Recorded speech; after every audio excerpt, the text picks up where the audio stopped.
ধ্বংস করেছে। তারপরে আল্লাহ পাক সামুদ সম্প্রদায়ের কথা উল্লেখ করেছেন। সামুদ সম্প্রদায় কোন এলাকায় ছিল?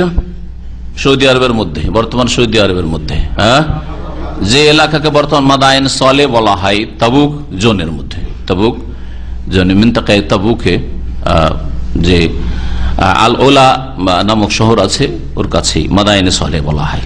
এখানে অনেকে আজকাল দেখতে যায়। আল্লাহ পাক তাদের সম্পর্কে বলছেন কাযযাবা সামুদুনিল মুরসালিন, সামুদ সম্প্রদায় রাসূলগণকে মিথ্যা মনে করেছিল। এক রাসূলকে অস্বীকার করেছিল সালেহ আলাইহিস সালামকে, সুতরাং সব রাসূলকে অস্বীকার করা হয়েছে। রাসূলদের দাওয়াতকে মানেনি, তাওহীদ মানেনি, আখিরাত মানেনি, রাসূলকে মানেনি, আল্লাহ পাকের বিধান কিতাবকে মানেনি। ইয ক্বালা লাহুম আখুহুম সালেহুন আলা তাত্তাকুন, যখন তাদের ভাই সালেহ আলাইহিস সালাম বলেছিল আলা তাত্তাকুন, তোমরা কি আল্লাহকে ভয় করবে না, তোমরা কি সতর্ক সাবধান হবে না। ইন্নী লাকুম রাসূলুন আমিন, নিঃসন্দেহে আমি তোমাদের জন্য একজন বিশ্বস্ত রাসূল, আরে বিশ্বাস করো তোমাদের হিতাকাঙ্ক্ষী হয়ে এসেছি। কত রকম করে যে তাদেরকে বুঝিয়েছেন। ফাত্তাকুল্লাহ ওয়া আতিউন, সুতরাং তোমরা আল্লাহকে ভয় করো এবং আমাকে মানো, আমার আনুগত্য করো। ওয়া মা আসআলুকুম আলাইহি মিন আজর, এর উপর এই যে তোমাদেরকে দাওয়াত দিচ্ছি এর উপর তোমাদের কাছে কোনো পারিশ্রমিক চাই না, প্রতিদান চাই না। ইন আজরিয়া ইল্লা আলা রাব্বিল আলামিন, আমার প্রতিদান একমাত্র বিশ্বজাহানের প্রতিপালক আমার রবের কাছে রয়েছে। আতুতরাকুনা ফিমা হাহুনা আমিনিন, তাদেরকে উপদেশ দিতে গিয়ে সালেহ আলাইহিস সালাম এই কথাও বললেন যে দেখো চিরকাল এইরকম আয়েশ আরামে থাকবে না, চিরকাল এই রকমের আরামের ভোগ বিলাসের জীবন পাবে না, একদিন আল্লাহ পাকের মার আসবে তোমাদের উপর, সাবধান হয়ে যাও। আতুতরাকুন, তোমাদেরকে কি রেখে দেওয়া হবে, ছেড়ে দেওয়া হবে, ফিমা হাহুনা, ওই সব ভোগ বিলাসের সামগ্রীতে যা এখানে রয়েছে, মানে তোমাদের কাছে রয়েছে, আমেনি, নিরাপদ। অর্থাৎ তোমাদেরকে কি চিরকাল নিরাপদ তোমাদের এই ভোগ বিলাসে ছেড়ে দেওয়া হবে যে ভোগ বিলাস করতে থাকবে আর নিরাপদ, কোনো বিপদ আপদ আসবে না, চিরকাল থেকে যাবে? কখনো এটা হবে না। ফি জান্নাতি ওয়ায়ুন, বাগান সমূহে তোমরা আয়েশ আরাম করবে, ভোগ বিলাস করবে, ওয়ুন, এবং ঝর্ণা সমূহ থেকে তোমরা উপকৃত হবে আর ভোগ বিলাস করতে থাকবে। অজরুইন, আর ক্ষেত খামার নিয়ে, শস্য ক্ষেত নিয়ে তোমরা ভোগ বিলাস করতে থাকবে। নাখলিন, খেজুর বাগান নিয়ে, কেন আরব এলাকা আর এখানে খেজুর বাগান ছিল, তাই আল্লাহ পাক তাদের খেজুর বাগানের কথা বলেছেন। তাদের খেজুর বাগান ছিল সেই যুগে। এমন খেজুর বাগান আল্লাহ পাক তোমাদের দান করেছেন যেগুলি ভোগ করছো তোমরা। তাল ওহা হাজিম, যার মোছা, মোছা বুঝেন তো না? হ্যাঁ, মোছা, যার মোছা হচ্ছে বড় নরম। ওই যে যখন এগুলো কাঁদিগুলো বেরোয়, কাঁদি বের হয়ে আসছে, ফুলের পরে ফলগুলো খেজুরগুলো বেরিয়ে আসছে, ওটাকে বলা হয় তালহা বলা হয়। প্রথম যখন খেজুরগুলো দেখা যায় তখন তালহা বলা হয়। তারপরে খেজুরের বিভিন্ন নাম আছে, বালাহ বলা হয়, বুসর বলা হয়, তারপর রোতাব বলা হয়, তারপর তামার বলা হয়। রোতাবটা শুধু জানেন আপনারা, তাই না? আর তামার জানেন। তামার শুকনো খেজুর যখন একেবারে শুকিয়ে গেছে, পেকে গেছে, আর তার আগে যখন ডাকর খেজুর যেটা এখন পাকবো হয়ে আছে, পেকে আছে, ওটা হচ্ছে রোতাব, তাজা খেজুর যেটা। তো আল্লাহ পাক রব্বুল বলছেন তোমাদেরকে আল্লাহ পাক এমন খেজুর বাগান দিয়েছেন যে যার মোছাগুলি বা কাঁদিগুলি হচ্ছে বড় নরম, মানে গজিয়ে উঠছে, নতুন বেরিয়ে এসছে। আল্লাহ পাকের কত নিয়ামত! আল্লাহ যদি নিয়ামত ছিনিয়ে নিতেন, তোমাদেরকে সব নিয়ামত দিয়েছেন, চিরকাল এইরকমই থেকে যাবে? চিরকাল তোমাদের খেজুর বাগান থেকে যাবে না তোমরা চিরকাল থেকে যাবে? হয় খেজুর বাগান থেকে গেলে তোমাদেরকে আল্লাহ ধ্বংস করে দেবেন, আর না হলে খেজুর বাগান ধ্বংস হয়ে যাবে, তোমরা থেকে যাবে। নিয়ামত চিরকাল কারোর সাথে থাকবে। ওয়াতান হেতুনা মিনাল জিবালে বুয়ুতান ফারিহিন, আর তোমরা পাহাড় কেটে বড়ই দক্ষতার সাথে ঘর নির্মাণ করছো, প্রাসাদ নির্মাণ করছো। নাহাতা ইয়ানহেতু মানে পাথর কাটা, পাথর কেটে কেটে কোনো কিছু তৈরি করা। আর বয়ুত মানে তো জানেন বাইতের বহু বচন। আর ফারেহিন মানে দক্ষতার সাথে। তোমরা বড়ই দক্ষতার সাথে পাহাড় কেটে কেটে, পাহাড়ের পাথর কেটে ঘর নির্মাণ করছো, প্রাসাদ নির্মাণ করছো, আর এতে মনে করছো চিরকাল থাকবে। ফাত্তাকুল্লাহ, আল্লাহকে ভয় করো, সাবধান হও। ওয়াতিউন, আমাকে মানো, আমার কথা মানো। ওয়ালা তুতিউ আমরাল মুসরিফিন, আর যারা সীমা লঙ্ঘনকারী তাদের নির্দেশ মেনে চলিও না। প্রত্যেক যুগে দেখবেন যে বেশ কিছু অসৎ নেতা রয়েছে, ধর্মীয় নেতাই হোক আর দুনিয়ার নেতা হোক আর সামাজিক নেতা হোক আর পারিবারিক নেতা হোক, অসৎ লোক রয়েছে সমাজে, পরিবারে, দেশে। যেসব লোকেরা পাপের দিকে ডাকে, পাপের দিকে জাতিকে ঠেলে দেয়, পাপের দিকে সমাজকে ঠেলে দেয়, পাপের দিকে পরিবারকে ঠেলে দেয়। বাপ অসৎ, সুতরাং ছেলে মেয়েকে, স্ত্রীকে খারাপ করে দিচ্ছে। নেক মেয়ে অনেক সময় নামাজি ধার্মিক মেয়ে বিয়ে আসলো বেদিনের কাছে, বেনামাজির কাছে, সে খারাপ হয়ে যাচ্ছে।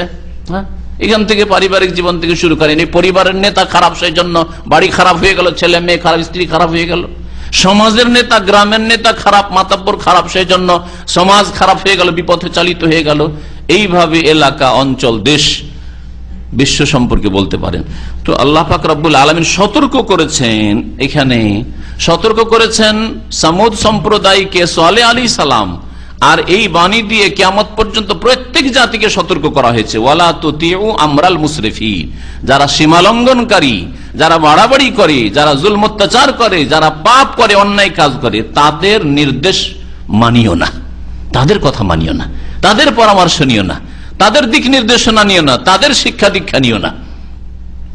আল্লাযীনা ইউফসিদুনা ফিল আরদ, মুসরিফিন কারা, সীমালঙ্ঘনকারী কারা?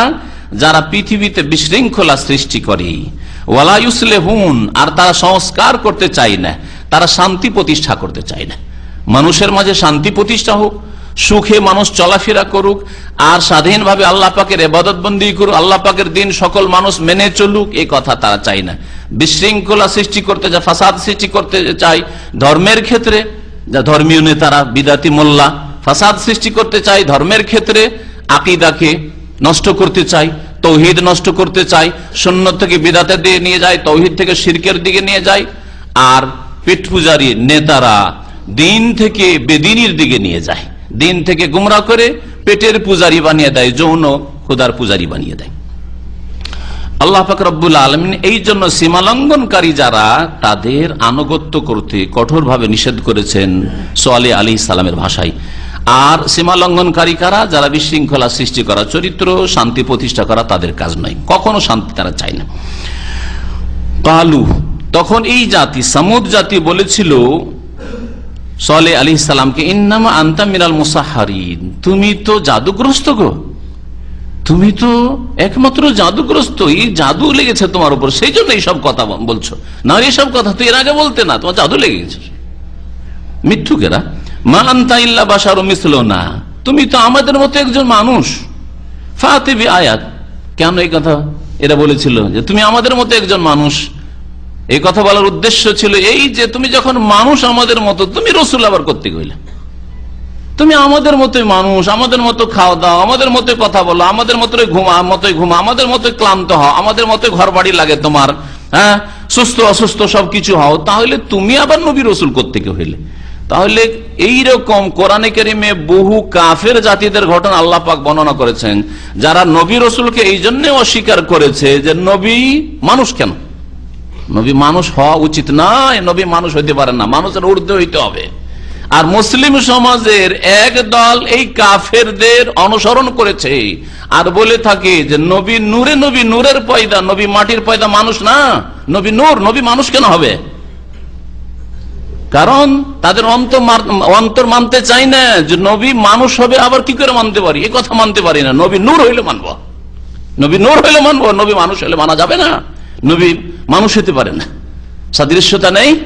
তাদেরই অনুসারী যুগে যুগে কুফরি শক্তি যে অস্বীকার করেছে আম্বিয়া রসুলগণকে, এই কথা বলে যে তুমি মানুষ আবার নবীর দাবি, নবী হওয়ার দাবি করো কেন? ওই রকমই এরাও কথা বলে যে মানুষ আবার কি করে হতে পারেন? মোহাম্মদ রাসূলুল্লাহ সাল্লাল্লাহু আলাইহি ওয়াসাল্লাম তিনি বাশার নন, তিনি হচ্ছেন নূর। অথচ আল্লাহ পাক কোরআনে কারীমের একটি আয়াতে না, বেশ অনেকগুলি আয়াতে নবী মুহাম্মদ সাল্লাল্লাহু আলাইহি ওয়াসাল্লাম সম্পর্কে বলেছেন যে ইন্নামা আনা বাশার, বলে দাও যে আমি তোমাদের মতো, ইন্নামা আনা বাশার মিসলুকুম, তোমাদের মতো আমি মানুষ। পার্থক্য হচ্ছে যে মানুষ হওয়া সত্ত্বেও আমার কাছে ওহী আসে, ওহী আসে। তোমাদের মতো শারীরিক গঠনের দিক থেকে, তোমাদের মতো চলাফেরার দিক থেকে, তোমাদের মতো কথা বলার দিক থেকে, তোমাদের মতো বিভিন্ন যে মানুষের মধ্যে গুণগুলি রয়েছে, দুর্বলতা রয়েছে অথবা ভালো গুণ রয়েছে, মন্দ গুণ, সব দিক থেকে আমি মানুষের মতো। তোমরাও ঘুমাও, আমাকে ঘুমাইতে হয়, তোমরাও ক্লান্ত, আমিও ক্লান্ত হই, তোমরাও অসুস্থ, আমি অসুস্থ হই, তোমরাও ভুলে যাও, আমিও ভুলে যাই। বলেননি নবী করিম সাল্লাল্লাহু আলাইহি ওয়াসাল্লাম? যখন সহি হয়ে গেল নামাজে 2 রাকাত পড়ে সালাম ফিরে দিলেন, অথবা তাশাহুদে বসলেন না, তাশাহুদে প্রথম তাশাহুদে বসতে হইতো, সালাম ফেরার পরে নবী সাল্লাল্লাহু আলাইহি ওয়াসাল্লাম হাদিসে বলেননি ইন্নামা আনা বাশারুম মিসলুকুম, দেখো আমি তোমাদের মতো মানুষ, আনসা কামা তানসাউন, তোমরা যেমন ভুলে যাও আমি ভুলে যাই। হ্যাঁ, আল্লাহ কোরআনে কেন বলছেন যে রাসূল মানুষ, নবী সাল্লাল্লাহু আলাইহি ওয়াসাল্লাম স্বয়ং নিজে বলছেন, নবী নিজে বলছেন যে আমি তোমাদের মতো মানুষ। আর এই বিদআতপন্থী বলছেন না ইয়া রাসূলুল্লাহ, আপনাকে মানুষ মানবই না, আপনাকে নূর বলবো, নূর বলবো। আপনি বললে কি হবে? আপনি বলছেন ভুল বলছেন, আমরা ঠিক বলছি যে আপনি নূর, ঠিক না? তাই না? এরা সামুদ সম্প্রদায় বলেছিল সালেহ আলাইহিস সালামকে, মা আনতা ইল্লা বাশারুম মিসলুনা, তুমি তো আমাদের মতো মানুষ, তোমাকে আবার নবী কি করে মানতে পারি? ফাতি বিআয়া, তুমি যদি নবী হও তাহলে একটি মুজিজা, নিদর্শন দেখাও। ইন কুনতা মিনাস সাদিকিন, তুমি যদি সত্যবাদী হও, যে সত্যিকার অর্থে তুমি নবী আর তোমার কথায় তুমি সত্য কথা বলছো, তাহলে আমাদেরকে কোন নিদর্শন দেখাও। আল্লাহ পাক রব্বুল আলামিন নিদর্শন দেখিয়ে দিলেন, মুজিজা দেখিয়ে দিলেন। প্রথম তাদেরকে নিষেধ করে, দেখো এরকম মুজিজা অলৌকিকত্ব আর নিদর্শন চেয়েও না, কারণ নিদর্শন যদি চলে আসে আর তারপরে যদি তোমরা আঁকাবাঁকা হও, না মানো, কোনো কিছু করো, অন্যায় কাজ করো, তাহলে আল্লাহর আযাব নিশ্চিত আসবে। এই জন্য যে কোন নবীর মুজিজা জাতির জন্য কল্যাণকর নয়। মুজিজা আসার পরে না মানলে খবর আছে, ওই জাতিকে আল্লাহ রাখবেন না, ধ্বংস করে দেবেন। মুজিজা না আসা অনেকটাই ভালো তাদের জন্য। আর মুজিজা আল্লাহ পাক রব্বুল আলামিন যে কোনো জাতির জন্য নবীর সাথে চ্যালেঞ্জ স্বরূপ পাঠিয়ে থাকেন। তো আল্লাহ পাক রব্বুল আলামিনের কাছে মুজিজা যখন তলব করা হইল, রাসূলুল্লাহ সাল্লাল্লাহু আলাইহি ওয়াসাল্লাম, আল্লাহ পাকের রাসূল সালেহ আলাইহিস সালামের কাছে জাতি যখন তলব করলো, আল্লাহ পাকের কাছে দোয়া করলেন। সালেহ আলাইহিস সালাম, আল্লাহ পাক রব্বুল আলামিন পাহাড় থেকে একটা উটনির মুজিজা দিয়ে দিলেন। পাহাড় থেকে একটা উটনি বেরিয়ে আসলো, আওয়াজ করতে করতে সামনে চলে আসলো। সালেহ আলাইহিস সালাম বললেন, এইটা হচ্ছে তোমাদের মুজিজা, তোমাদের মাঝে এই উষ্ট্রি থাকবে, আর এই উষ্ট্রিকে কখনো তোমরা জখমও করবে না, হত্যাও করবে না। আর তার সাথে সাথে এই উষ্ট্রি এত পানি পান করে যে একদিন সম্পূর্ণ পানি ওকে দিতে হবে, তোমরা কেউ পানি খেতে পারবে না, তোমাদের কূপ থেকে সব পানি এই উষ্ট্রি পান করবে। আর আরেকদিন তোমাদের পালা, একদিন তোমরা পানি নেবে, আর আরেকদিন শুধু উষ্ট্রি পানি, সেদিন তোমরা পানির ঘাটে নামতে পারবে না, কূপের কাছে যেতে পারবে না। সতর্ক করে দেওয়া হইল নবীর পক্ষ থেকে এই জাতিকে। তারপরেও আল্লাহ পাকের আযাব তাদের জন্য রয়েছে, তাদের অবাধ্যতার কারণে আল্লাহ পাকের আযাব নেমে আসলো। তারা করলো কি? আল্লাহ পাক রব্বুল বলছেন যে কালা হাযিহি নাকাতুন, সালেহ আলাইহিস সালাম বললেন যে দেখো তোমরা মুজিজা চাইলে, নিদর্শন চাইলে, হাযিহি নাকা, এই হচ্ছে উষ্ট্রি, লাহা শিরবুন ওয়া লাকুম শিরবু ইয়াউমিন মালুম, এই উষ্ট্রির জন্য একদিন পানি পানের পালা রয়েছে। শিরবুন সারেবায় আসাও মানে পানি পান করা, শারবাতুন মানে একবার পান করা, আর শিরবুন মানে হচ্ছে পানি পানের পালা, ওর একদিনের পালা রয়েছে। ওয়ালাকুম শিরবু ইয়াউমিন মালুম, আর তোমাদের জন্য নির্ধারিত একদিনের পানি পানের পালা রয়েছে। একদিন তোমরা পান করবে কূপ থেকে, আর একদিন রাস্তা ক্লিয়ার করে দিবে, কেউ কূপের কাছে আসবে না, শুধু এই উষ্ট্রি পানি পান করবে।